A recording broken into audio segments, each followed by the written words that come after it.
اب یہ نوٹ کر لیجئے، ہدایت و ضلالت اس دنیا میں جو مختلف حالتیں انسان پر طاری ہوتی ہیں، یا نعمتوں کی بارش ہو رہی ہے، یا تنگی ہے، فقر ہے، احتیاج ہے، دنیاوی حیثیت ہے، وجاہت ہے، یا دنیا میں گمنامی ہے، کسنمی پرست کے بھیا کس تھی، کوئی آپ کا حال ہی نہیں پوچھ رہا کہ تم ہو کون، تمہارے منہ میں کتنے دانت ہیں، یا یہ کہ دنیا میں اقتدار کی کسی مسند پر انسان بیٹھا ہے، یا یہ کہ کوئی اس کے ہاتھ میں اختیار نہیں، یہ تمام جو حالات انسان پر طاری ہوتے ہیں، ان کے جواب میں جو طرز عمل فکری اعتبار سے اور عملاً انسان اختیار کرتا ہے، اس کے 4 درجے ہیں۔ پہلا درجہ ہے انتہائی گمراہی، ضل ضلالا بعیدا۔ وہ کیا ہے؟ اگر عزت ہوئی، نعمتیں ملی، فلاں دیوی یا دیوتا کی نگاہ کرم ہے، اس کی کرپا سے یہ ہو گیا، اور اگر کوئی تکلیف آ گئی، مصیبت آ گئی، معلوم ہوتا ہے کہ فلاں دیوی یا دیوتا ہم سے ناراض ہو گیا، یہ کالی دیوی کی طرف سے کوئی مصیبت آ گئی ہے، یا یہ کہ یہ لکشمی دیوی کی نگاہ کرم ہے کہ ہمیں دولت مل گئی ہے۔ یہ تو ہے شرک۔ شرک ہونے کے اعتبار سے یہ ہے ضل ضلالا بعیدا، انتہائی پستی۔ اس پستی سے اوپر آئیں گے تو توحید کی پہلی منزل ہے۔ عزت دی اللہ نے دی، اگر کوئی تنگی آ گئی، فقر، تکلیف، کوئی ذلت، رسوائی، یہ بھی اللہ کی طرف سے۔ ایک اعتبار سے تو انسان ہدایت پر آ گیا، بڑی گہرائی تھی اس گندگی کی اور اس خباثت کی جو شرک جس کا نام ہے، اس سے انسان نکل آیا، نجاست سے۔ توحید تو ہے، لیکن ابھی اس میں اس کی گمراہی کا ایک ایلیمنٹ شامل ہے، اور یہ گمراہی سے جب تک آگے نہیں آئے گا، اوپر نہیں ابھرے گا، اس کا طرز عمل کیا ہوگا کہ ذرا کچھ مل گیا، عزت مل گئی، پھولے نہیں سما رہے، اب زمین پر قدم نہیں ٹک رہے، گردن اکڑ رہی، کہیں محرومی ہو گئی، کوئی تکلیف آ گئی، کوئی مشقت، فقر آ گیا، اب بجھ کر رہ گئے۔ ان دونوں کیفیات میں انسان کا پینڈولم جو ہے وہ ایکسٹریم کو جائے گا۔ یہ کب ہوگا؟ جبکہ انسان یہ سمجھتا ہے کہ اس دنیا میں جو دولت مل گئی یا عزت مل گئی تو یہ گویا کہ بڑی کوئی قابل فخر شے ہے، اور اگر یہاں پر کوئی تکلیف آ گئی، کوئی مصیبت آ گئی، فقر و فاقہ آ گیا تو یہ گویا کہ بہت ہی اہانت آمیز شے ہے۔ اگر یہ انسان سمجھے گا تو طرز عمل وہ نکلے گا نتیجے کے طور پر جو میں بیان کر چکا ہوں، یہ گمراہی ہے۔ اس گمراہی سے نکلیں گے تو آپ کس مقام پر آئے؟ دوسری منزل ہدایت کی کیا ہے؟ نہ یہ عزت ہے نہ یہ ذلت ہے، دونوں حیثیتیں برابر ہیں کہ یہ امتحان ہے۔ اسی لیے ان دونوں آیتوں میں ایک لفظ قدر مشترک ہے، اذا مبتلاہ فاما الانسان اذا مبتلاہ ربہ فاکرمہ ونعمہ۔ یہ بھی ایک ابتلا ہے، آزما رہا ہے اللہ، کبھی وہ دے کر آزماتا ہے، کبھی چھین کر آزماتا ہے، کبھی فقر و فاقہ سے آزماتا ہے، کبھی وہ کثرت دولت اور کثرت مال سے آزماتا ہے، کبھی وہ صحت دے کر آزماتا ہے کہ یہ قوت اور توانائی اور صحت جو میں نے دی ہے یہ اس میں کیا کرتا ہے، کبھی وہ مرض کے ذریعے سے آزماتا ہے کہ صبر کرتا ہے کہ نہیں کرتا۔ ہمارے لیے شکوہ اور شکایت تو اس کی زبان پر نہیں آ جاتی، نالا اور شیون تو نہیں آ جاتا، تکلیف جھیلتا ہے کہ نہیں جھیلتا، اس میں تحمل ہے کہ نہیں ہے، تو صبر کرتا ہے یا شکر کرتا ہے۔ یہ دونوں کیفیات در حقیقت اس اعتبار سے مساوی ہے، یہ بھی امتحان، یہ بھی امتحان۔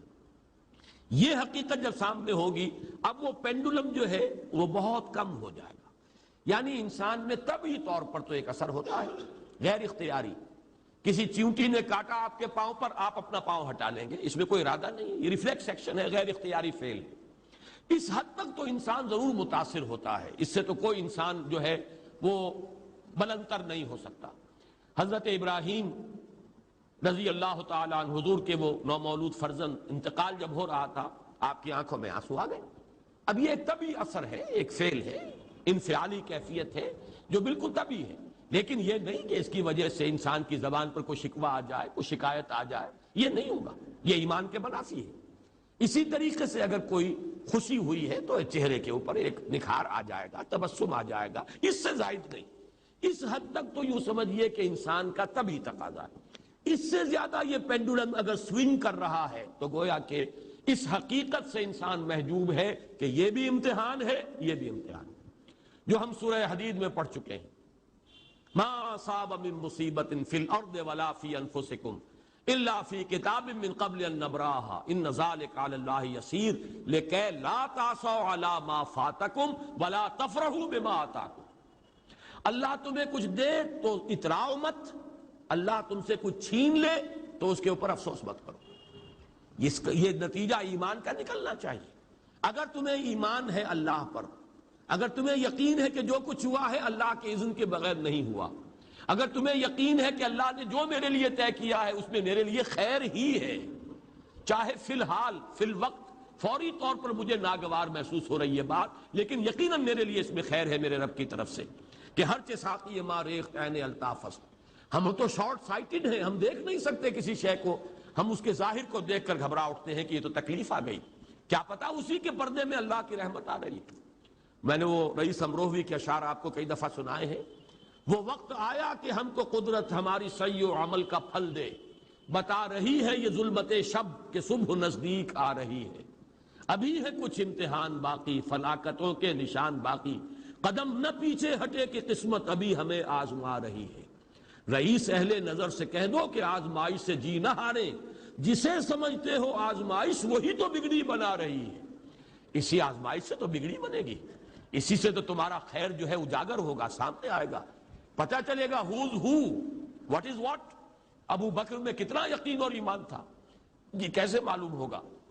کیسے معلوم ہوگا کہ بلال میں کتنا سہار، کتنا تحمل تھا، کتنا صبر تھا، اگر وہ مصیبت ان پر نہ آتی کہ جو امیہ ابن خلف کے ہاتھوں ان پر قیامت ٹوٹ رہی تھی۔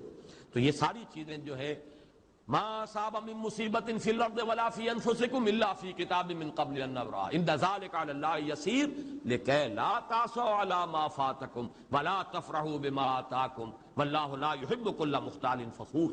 اگر اس حقیقت سے محجوب ہو جاؤ گے تو پھر اختیال اور فخر اور گھمنڈ پیدا ہو جائے گا تمہارے اندر، یا دوسری طرف مایوسی، کمر ہمت ٹوٹ کر رہ جائے گی، خودکشی کرنے کو انسان آمادہ ہو جاتا ہے، ذرا کوئی ناکامی دنیا میں آ گئی، کوئی تکلیف آ گئی۔ یہ ہے در حقیقت تیسری منزل، ہدایت کی دوسری سیڑھی۔ پہلا کیا تھا؟ نہایت ضل ضلالا بعیدا، کوئی خیر مل گیا تو کسی دیوی کی نگاہ کرم، کوئی تکلیف آ گئی تو کسی دیوتا کی ناراضگی، یہ تو ہے ضل ضلالا بعیدا۔ اس سے اوپر آئے، یہ پہلی سیڑھی ہدایت کی ہے۔ عزت ہے تو اللہ کی طرف سے، اور اگر کوئی ذلت ہے، تنگی ہے تو اللہ کی طرف سے، یہ ہدایت کا آغاز ہو گیا۔ یہ توحید کی بنیادی منزل ہے۔ اس سے اگلی منزل، یہاں کی ذلت ذلت نہیں، یہاں کی عزت عزت نہیں۔ ذالک یوم التغابن، ہار اور جیت کے فیصلے کا دن تو قیامت کا دن ہے۔ وہاں معلوم ہوگا جس کو اس روز عزت ملی وہ عزت والا ہے، جو اس روز ذلیل ہو گیا وہ ذلت والا ہے۔ یہ تو امتحان ہے، دار الامتحان ہے۔ خلق الموت والحیات لیبلوکم ایکم احسن عملا، یہ تو دار الامتحان ہے۔ امتحان ہونے کے ناطے دونوں برابر ہیں۔ اس سے اوپر ہے ایک چوتھی منزل، ہدایت کی تیسری منزل۔ وہ کیا ہے؟ عام طور پر انسان یہ سمجھتا ہے کہ یہ جو آزمائش ہے تنگی کی اور فقر و فاقہ کی، یہ سخت تر آزمائش ہے، اور نعمتوں کی بارش ہو تو یہ آسان آزمائش ہے۔ یہ بھی ابھی گمراہی کا ایک پرت جو ہے اس کی باقی ہے۔ ابھی ہدایت کا جو کامل جو ہوگا انکشاف، وہ کب ہوگا؟ جب انسان اس حقیقت کو جان لے کہ جہاں وسعت ہو، جہاں کثرت ہو، وہ زیادہ بڑا امتحان ہے، سخت امتحان ہے، بجائے اس کے کہ اگر قلت ہے، کمی ہے، یہ کم تر امتحان ہے، یہ کم بھاری امتحان ہے۔ کیوں؟ کہ اگر آپ کے پاس کثرت ہے، آپ کے اندر غفلت پیدا ہو جائے گی، کثرت کا لازمی نتیجہ غفلت ہے، اور اگر قلت ہے، بمشکل گزارا ہو رہا ہے، تو اللہ یاد رہے گا، راتوں کو گڑ گڑائیں گے۔